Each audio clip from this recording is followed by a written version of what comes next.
Hello. Hi, welcome to Igbo Queer and Unfiltered. My name is Charles. How are you? I hope you've had a fantastic week. What is going on with you, my dear? This week has been Higgy and Haga. Literally, I'm a professional yapper at this point in time. I keep saying Higgy Haga or Higgy and Haga. That's what I've been saying all week, like literally. I'm recording this on a Friday because this is when I have the time to do so. And whilst we were driving to go get some snacks and some groceries, my dear, some drivers are mad. This man literally overtook without even caring about the car that was coming. We're driving to, and he was coming from. And he did not care. Thank goodness my man was not driving the full speed that you're supposed to drive. It was 100 kilometers per hour, and he was driving 60. I don't know why he was doing that. Maybe because I was talking to him. This week again, another story that has to do with a car. I was driving back from the gym. I went to the gym early in the morning. What day was it that I went to the gym earlier in the morning? I can't remember. Was it on Thursday? I think it was yesterday, actually. Yeah, it was yesterday. There was a road construction, and I was driving up closer to it. And there was a trowel in the middle of the road. I thought it was something like, I don't know what I thought it was. As I was getting closer, I realized that it was a trowel. Me in my head, the way I think sometimes when I drive, I was like, I hope I did not drive over this. I drove and I navigated my way out of it. That is dangerous. That is dangerous. I drove back as I was going to go get something later on in the evening, and it was no longer there. That is me yapping again. As I said, I have been talking rubbish. What have I been doing? Adulting, being an adult, being all over the place, trying to survive, working, doing a lot like each and every one of you. That's what we do. We just do what needs to be done. Let's get into today's topic. Yes. What it is. Oh God. Oh my God. This is not morning. I have woken up. I have woken up. What it means to navigate queerness in workplaces, from creative industries to corporate offices, as someone that is African, as a queer African, or someone of African descent, or an African, or someone in the in the diaspora. I'm going to bite my tongue. I remember vividly when I first moved to Manchester and started working. When I chat to men on the internet, when I was trying to do my meetups or hookups or dates. Sometimes when you have conversations with people, they will be like, "Are you out at work?" And I'll always be like, "I don't really get this." It was later on that I started to understand what they meant by that. So literally, some people are out, but they are not out professionally at work. People at work do not know about their sexual orientation. I never knew this. This was a few years ago. Now, I don't think it's no longer like that. Because these days, if you are posting on the internet or you are out and about, things are a lot more different.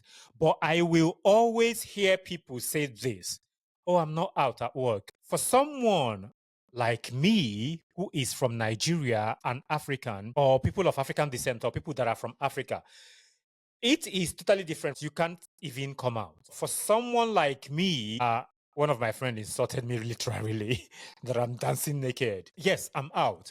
But a lot of people are out, but they are not out at work. That is something that still happens up until today. A lot of people are out, but they are not out at work because it is a situation whereby a few people still find uncomfortable. I understand that people may not want to be in a situation whereby if someone is speaking to you, every time they want to talk to you, they bring up your sexuality. I say that I'm gay and I say it publicly. If I'm working with you, I don't want you to remind me every now and then, every time that I talk to you, that I'm gay, because there's so much to me than being a homosexual. And a lot of the times, people try as much as possible not to come out at work because of safety, because of disrespect, and because of they don't want to be sharing their business at work. They don't want you to be like, oh, the way people look at queer people sometimes, they will just see you as that what you do is sex. Or when you talk about something that has to do with finances, some people will literally say, oh, you don't have children. I don't know if you've ever heard the word pink pound and things like this. So people will just literally feel like, oh, you are doing this because you are gay. You are doing that because you are gay. So a lot of people are trying as much as possible to avoid this situation, if that makes any sense. So because of this, a lot of people won't. Then if you look into it, say for instance, you live in Nigeria or you live in any African country, you don't even want to come out to people. You won't even come out to anybody. Even if you are okay at home and you are loud with your friends, you get to wherever you are working, be it a creative space, a professional space, you want to be as quiet as possible. You want to hide yourself as much as possible because of the society where you are, because you don't want people to move mad. For your safety, I will not lie to you. The headache that I have, I was sleeping in the car when we were driving to go and get snacks and groceries. That is how drained I think I am. But I hope I'm making sense if you understand what I'm trying to say. Let's talk about being queer in professional spaces. The constant pressure to code switch, to shrink yourself, to self-monitor. I went through this for years. For years. I remember this particular job I was working at in Manchester, that whenever it comes up about relationships, about girlfriends, about wives, about things like this, I will always go to my default setting of, oh, marriage is antiquated. I tried as much as possible to hide anything, no matter how minimal that thing is. Maybe discussing movies, TV shows. I will never even tell anybody that I liked Real Housewives. I will not tell anybody that I love Todrick Hall. I will not discuss things like that. I will not even talk about Lady Gaga. Anything that will make anybody think that I'm gay, I will never, ever have those conversations. I was self-monitoring to the highest level. It was crazy. One time, Manchester City did this thing during Manchester Pride. They had a jersey where the Manchester City logo was in rainbow, the colors of rainbow. And I was talking to someone that worked with me.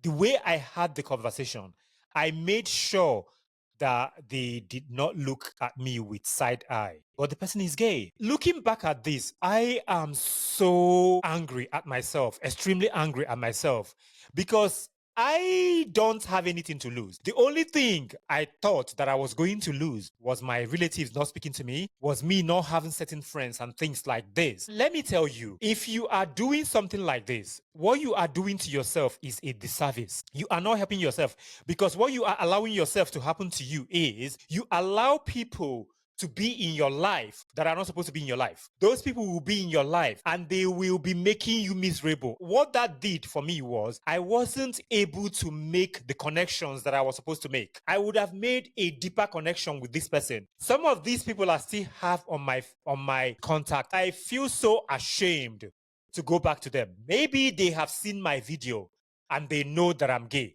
Maybe they knew. I used to always say this to people. Live your life. Do what you are doing. They may suspect, but they don't know it. And if you live by that motto, you will live your life. If someone says to you, are you gay? All you can say to them is that I'm not gay if you are not comfortable or if you don't feel safe. You just say to them that I'm not comfortable. Me saying it like this is me coming from a privileged position, because if you are in Nigeria, if people suspect it, they will attack you.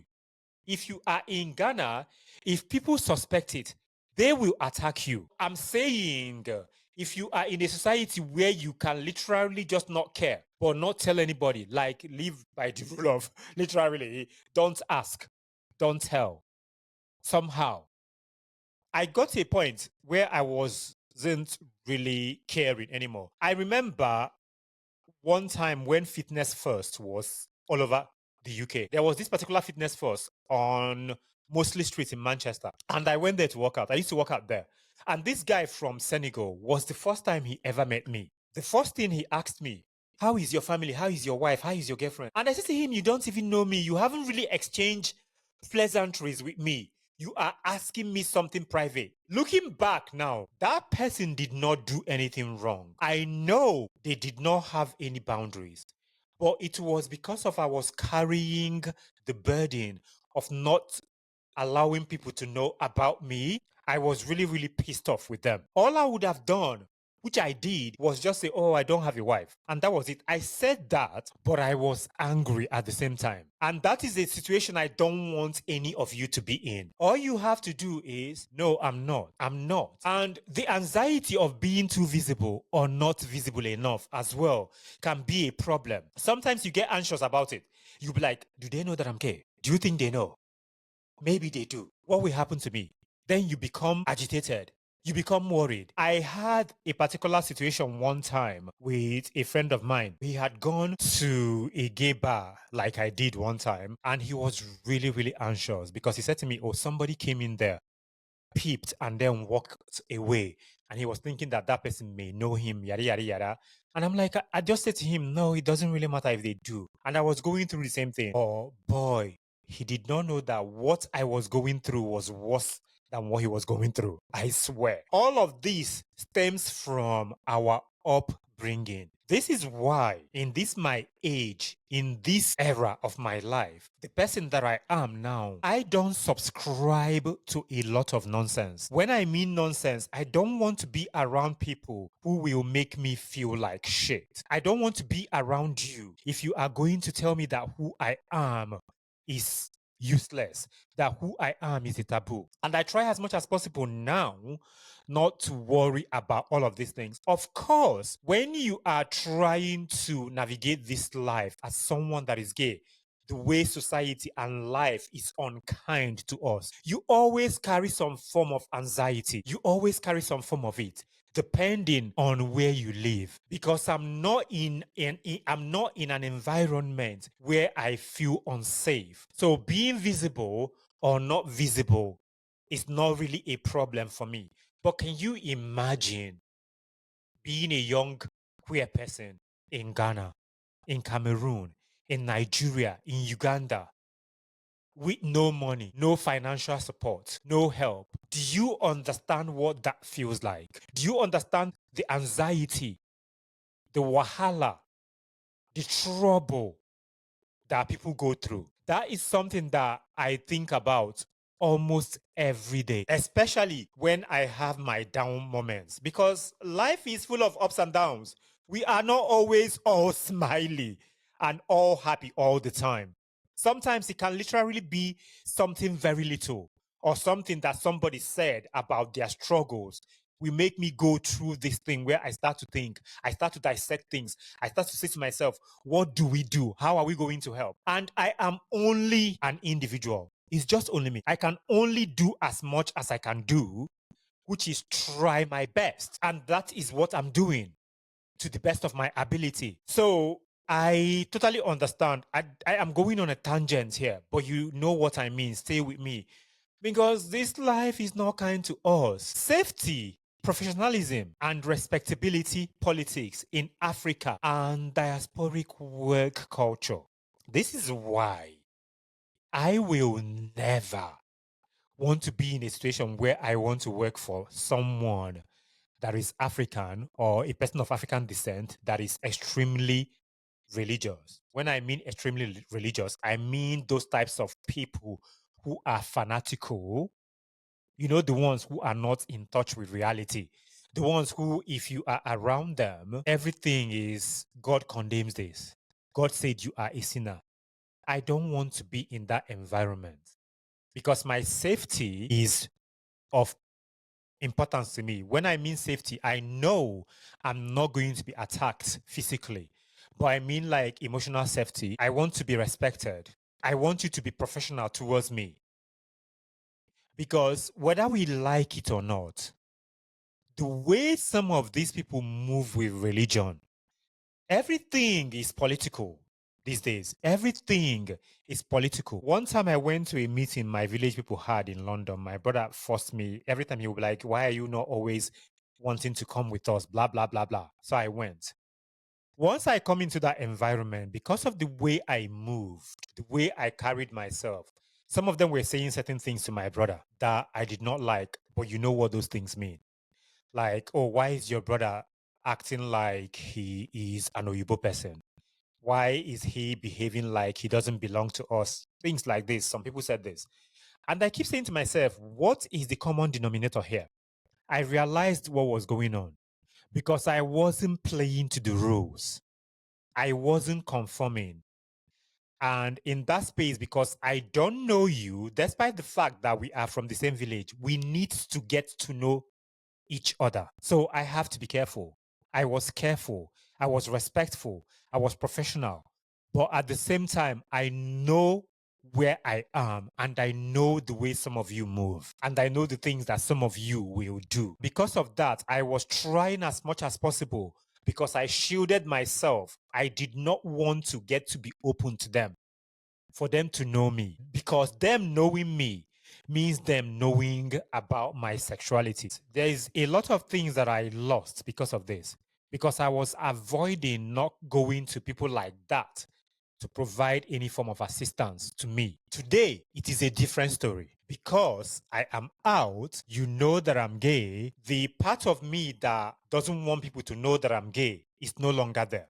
So if I come to work for you in that culture as someone that is African or someone of African descent, I wouldn't care if you know that I'm gay, but I would want you to be respectful of who I am. And before I want to be in that environment, I will want you to respect me. I am saying in a situation where I have control, where there is laws, rules, and regulations, because this is never a story in Africa. We know. But I'm just saying, if it's in somewhere like the UK or other places in the world like Canada, the US, Germany, Sweden, Spain, Australia, and places like this, where there is accountability, where if you move mad, if you are homophobic, if you attack someone that is queer, it is a hate crime and you are going to go to jail. If you discriminate somebody at work, it will be classified and classed as discrimination. If you attack someone that is gay on a public transport, you will go to jail. You'll be locked up. So these are the privileges and things that we have. Like I posted a TikTok vlog today and I was sitting in my car a few days ago as I was recording the vlog. I just parked as I was sitting there. The cars, the shop I was looking at, the dust light, and I saw a rainbow flag, and I was like, "Oh, they love us here. They love us here. They want us to be here. This is a symbol that you are welcomed, and we are not going to take any homophobic nonsense from anybody." So I say all this to say that just be careful as well where you work and the things you do at work.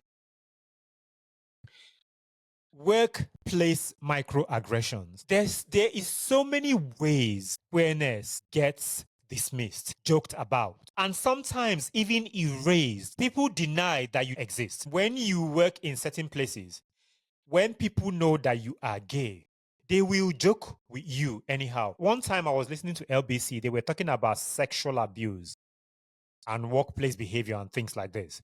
And this guy called, the guy is gay. And the way he said some of the women who worked with him and some of his colleagues, especially with the women, they will spank him, they will touch him inappropriately. And when he says he feels he felt really, really objectified and disrespected. They were doing these things thinking that he's gay. And he has spoken to them about it, and some of them understood and they stopped. But some of them were like, oh, yeah, but you're gay now. We are friends, blah, blah, blah. But that's not the point. I have said this so many times. I'm a gay man. I have very close female friends. At the end of the day, I am still a man. I know I'm a man that is attracted to men. But if a woman is my friend, no matter how close we are, if I'm sleeping in the same room as you, if we are sharing a hotel room together, I'm not going to just be naked anyhow or invade into your space when you are naked. I'm going to respect you, your privacy. Even if you are naked in my front, I will respect your privacy. Because at the end of the day, I'm a man. I need to respect your space.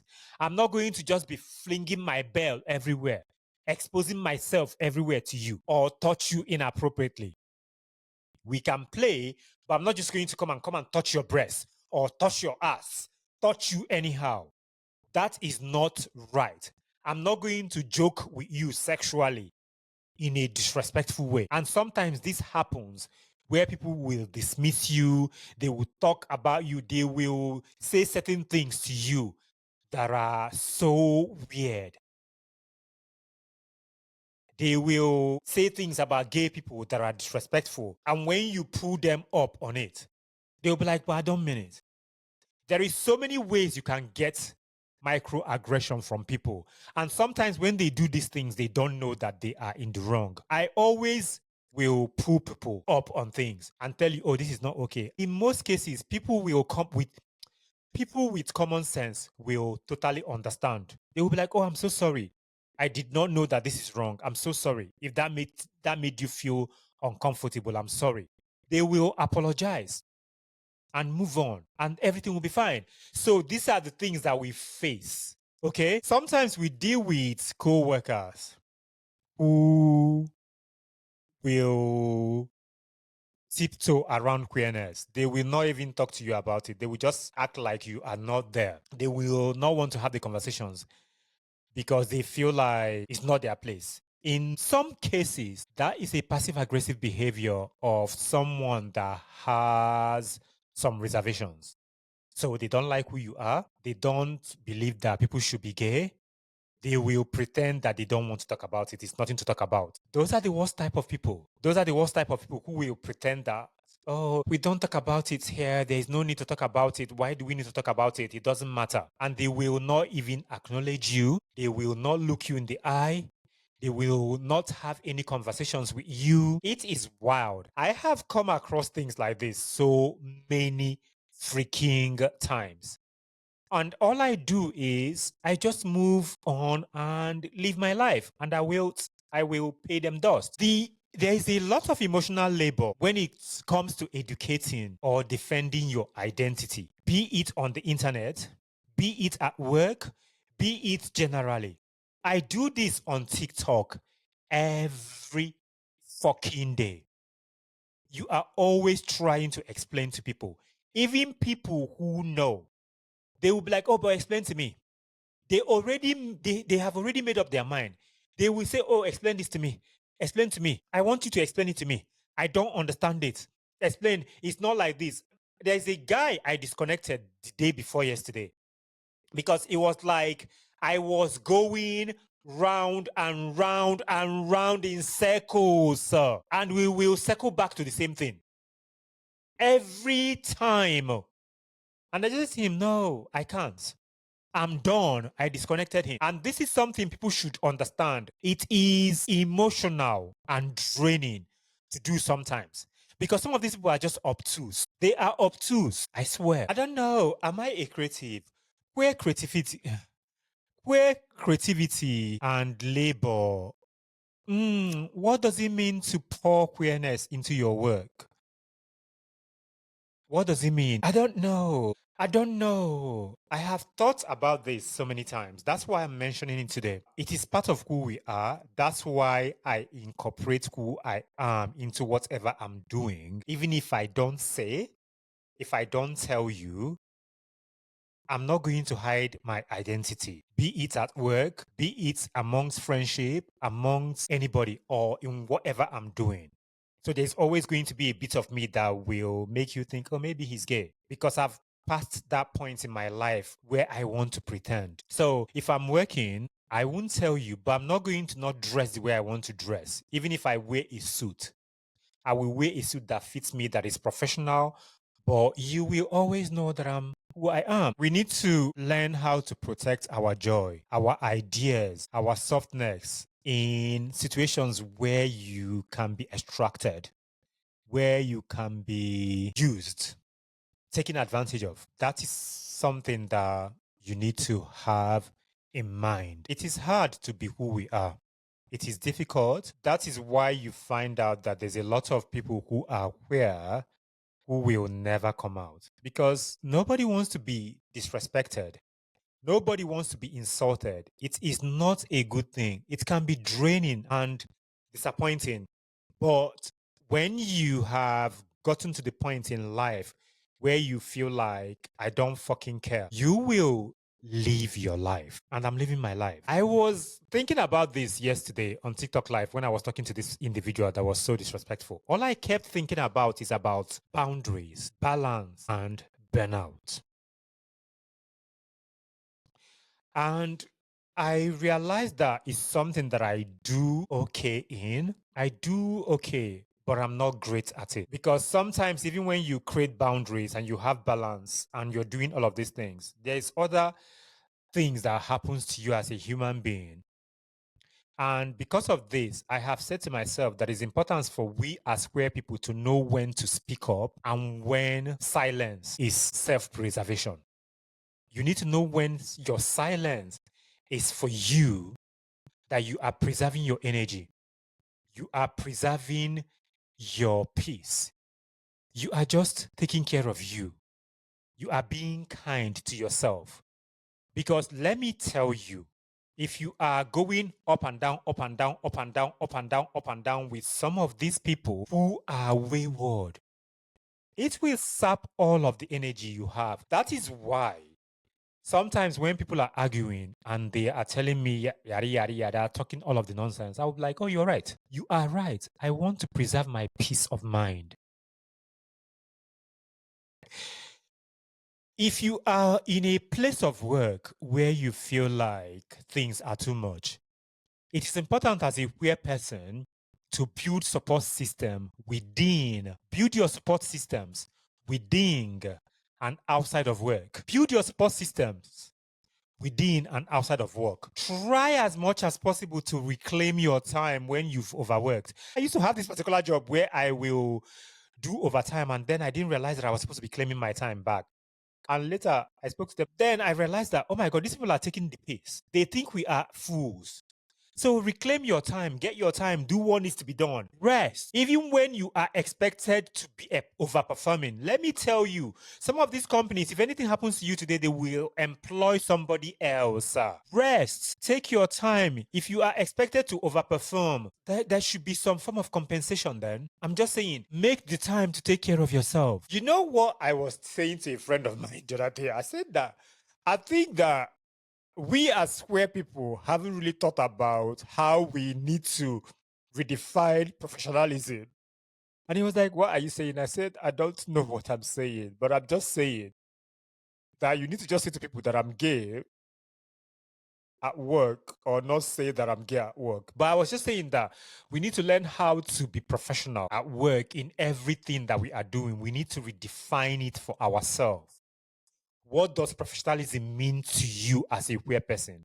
Does professionalism mean to you that you need to just go there and overwork yourself in an environment where people don't even care about you? Are you going to do that? Are you going to go in there, challenge outdated norms around identity, appearance, and self expression? Are you going to do that? Because there is a lot of outdated norms and ways in which society sees life. I was listening to a particular radio show and they were talking about work where some older people will be like, oh, back in our day, back in our day. No, back in our day, this is not back in our day. This is now. Work is no longer a place. If someone is working for you and they work from home or they are working however they want to work for you and they are productive and they are getting the work done, what is the problem? Honestly, we need to be showing up with intention even when you are not out. I mean, show up with intention. This is for our queer brethren, LGBTQIA plus individuals who live in societies where they cannot be out. Show up with intention. Come there and say, this is what I want to do. I know myself. I know what I'm doing. Come there, do the job that you want to do. Be that bad babe. Be that bad guy. When I mean bad, I mean like doing good things. Do your job, show up, perform, but preserve yourself and do the best for you. Because at the end of the day, we as queer people are always taken for granted. And we need to learn that we are the thing. We are the moment. We are. And you need to understand the power that you possess. You need to understand the uniqueness that you possess. You need to understand that you are special. If you understand this, you will be flying. I want you to tell me, what part of yourself do you leave at the door when you go to work? Do you bring your flamboyant self into work? Or do you believe, or do you bring your demure or your very mindful, very cutesy self to work? Or do you bring your, yes, I'm gay, look at me? What do you bring? Whatever you bring to work should be your authentic self. It doesn't have to be you being loud or out. It just has to be your authentic self, but in a way whereby you are preserving your peace and doing your job and minding your business. I need you to reflect on one boundary. Reflect on one. Think about something about yourself that you want people to respect you for people to not cross the line when it comes to that.